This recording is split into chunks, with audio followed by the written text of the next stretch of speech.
Number 4, it is God's promise. At palibhasa'y nakikipagpulong sa kanila, ay pinag-utos niya sa kanila na huwag silang magsialis sa Jerusalem, kundi hintayin ang pangako ng Ama, at sinabi niyang narinig ninyo sa akin.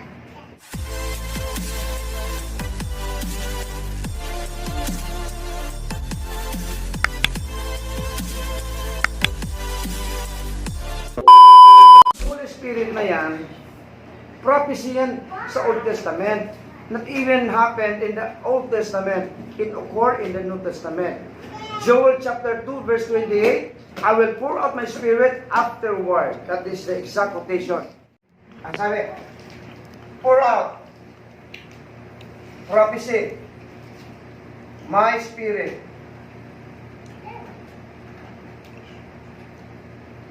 Ang ginamit niya afterward. After the Old Testament era. Old Testament, New Testament. Oh. After ng Old Testament, then God will pour out His Spirit. Kinok ito ni Peter. Peter sa Acts chapter 2. Verse 16 to 18. Okay. May nag-arise ng question. 3 groups of people, meron silang view about what's happening on the day of Pentecost. Ang una dyan, mga kapatid, sabi na, tingnan nyo. Verse number 11 muna. What is this Holy Spirit? Okay, basa. Verse number 11. 11. Mga Cretense at mga Arabe ay nangaririnig nating nagsisipagsalita sila sa ating mga wika ng mga makapangyarihang gawa ng Diyos. Verse 15, ang sabi? 15. Sapagkat ang mga ito'y hindi mga lasing na gaya ng inyong inaakala, yamang ngayoy oras na ikatlo lamang ng araw. Tuloy. Datapwat ito yaong sinalita na sa pamamagitan ng propeta Joel. No, Peter quoted the prophecy of Joel. Ano sabi niya? Verse number 17. 17. Basa. Ang mangyayari sa mga huling araw, Okay, sabi pause ng muna, Diyos. pause muna. At mangyayari, The last days. it shall come to pass. Come to pass. The same quotation dyan, it shall come to pass. Ang ginamit afterward, ang ginamit ni Peter in the last days. Ginamit ni Peter last days, ang ginamit ni Joel, tumatay sa Old Testament afterward. He is pinpointing after the Old Testament, it should be the last days. So tumayo si Pedro dito, last days. New Ito Testament. yung last days. Okay, last days. I will pour out my spirit. Okay, pause tayo. So may promise ang Lord, ang prophecy, may fulfillment. Kung gusto nyo dagdagan yan, Isaiah chapter 28 verse number 11. And then Hosea chapter 6 verse number 3. Isaiah 28:11. Ang sabi niya, I will speak to these people. Pagibasa dali. 16. I will speak. The outpouring of the Holy Spirit is not us speaking in our tongue.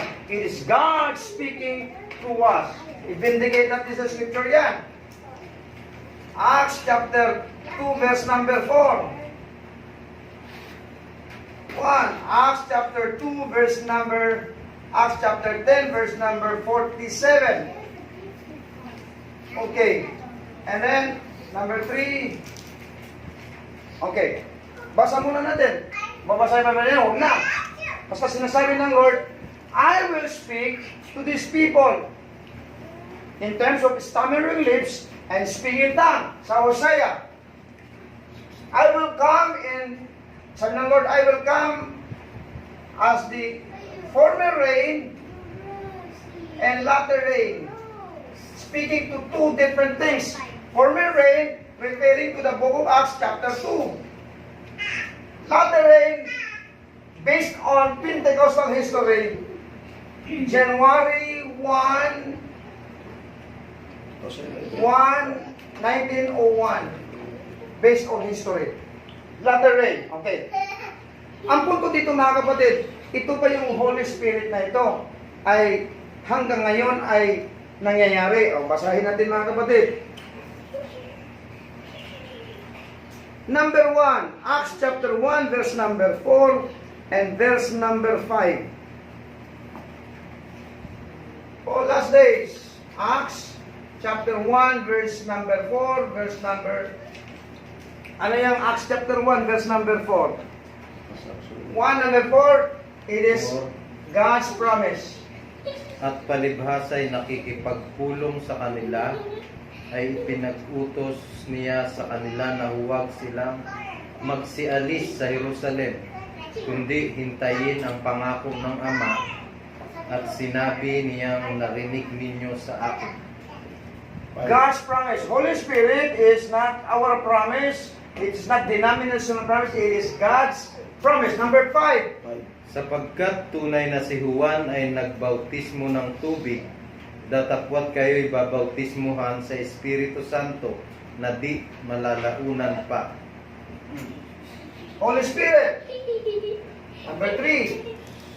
Acts chapter 2 verse 5. Acts chapter 2 verse 38. Ang Holy Spirit ay bubuo sa last days. And this is God's promise. And this is the baptism of the Holy Spirit. And number 3, this is the gift of the Holy Spirit. Basa, Acts 2:38.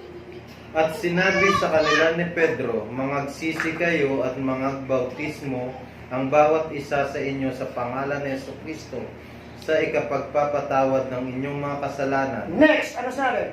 At tatanggapin ninyo ang kaloob ng Espiritu Santo. Okay. So mga kapatid, malinaw yan. Alamin natin ito. Ito ba yung exclusive sa early church? Or ito ay sa lahat? Ang sagot ko dyan, sa lahat hanggang ngayon. Basahin natin mga kapatid. Acts chapter 2 verse number 39. Basa. Oh, basa. 39. 39, basa. Sapagkat sa inyo ang pangako Oh, at wait, sa inyo, pause na. Sapagkat sa inyo ang pangako. Sa inyo. Hudyo, sa inyo ang pangako. Tuloy basa. at sa inyong mga anak Angkan. Tuloy basa. at sa lahat ng nangasa malayo, Pangalawa, sa mga hintil. Malayo. Hintil. maging ilanman O, ang sandali lang, hintil. Malayo. Ipuprove natin yan, nangyari yan. Number 3. Ano? maging ilanman ang tawagin ng Panginoon nating Diyos sa kaniya. Ilan man ang tawagin.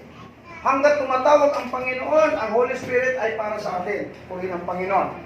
Ngayon, dito pinuprove natin, it didn't cease.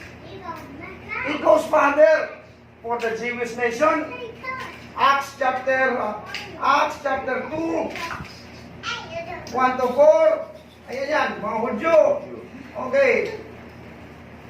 Hintil. Acts 10. Acts chapter 10, verse 40, 46 yata po to 48. 44 to 48. Tapos number 3. Samaritan. Acts 8. Acts chapter 8. 8. Samaritan. This has been proven. God exemplified pouring His Spirit on 3 great groups of the world. Mga Hudyo, Acts chapter 2, verse 1 to 4. Sa mga Hintil, Acts chapter 10, verse 44, verse 38. At ilan man tatawagin, even the Samaritan and all the peoples. Acts chapter 8. Ngayon, pag sinabing dagdag, o basa dagdag, Ibig sabihin, dagdag mga kapatid. O, basa natin, Acts chapter 2, verse 41. Acts chapter 2, verse 47. Okay, dalawa lang mga kapatid. This is the first day of the last days. Unang araw pa lang yan mga kapatid, wherein the word come out added. Basa. Oo, dagdag. Pag sinang dagdag, kauri. Kauri. Kauri. Basa Acts 2:41. Gusto lang single out yung pag may dagdag, kailangan dagdag. Hanggang ngayon, pag may dagdag, bahagi yan sa tinatawag na Holy Spirit Ministry. Hindi pwedeng mag-stop yan, mga kapatid. Basahin po ba yung Acts 2:41? O, pwede masahin. Bilisan lang kasi wala na tayo. Sige. Sige, basa. Yaon ngang nagsitanggap ng kanyang salita ay nangagbautismuhan at nangaparagdag sa kanila ng araw na yaon ang may 3,000 kaluluwa. Naparagdag sa kanila. Ano kanila? Acts 1, chapter 2, verse 1 to 4. Itong 41 na tumanggap na dagdag dito sa kanila. Acts 47. Basa. English version. English. Kasi mayroong ano dyan, discrepancy. Praising God and having favor with all the people. And the Lord added to the church daily such as should be saved. The Lord added to the church. There should be a church that has been built. For this 47 should be added to the church. Kaya mga kapatid, dagdag yan. O hanggang ngayon, ang Lord nagdagdag ng kaluluwa. At pag nagdagdag ng kaluluwa, hindi po pwede wala yan. Scripture, verses, tanong. Totoo ba na yan ay tapos na? Ang sagot, hindi totoo. Dahil pag totoo yan mga kapatid, magtatanong na ako isang tanong. Basahan niyo ako ng isang versikulo sa Biblia na nagsasabi na yan tapos na. Book of Acts has no period. Dahil hanggang ngayon mga kapatid, tuloy-tuloy po yung gospel salvation. Hanggang ngayon, tuloy-tuloy ipinapangaral ang kaharian ng Diyos at tungkol kay Kristo Jesus. Pag tapos na yan mga kapatid, tapos na pangangaral kay Kristo Jesus. Eh hindi pa tapos, hanggang ngayon nangangaral tayo kay Kristo Jesus. Ibig sabihin, tuloy-tuloy yan.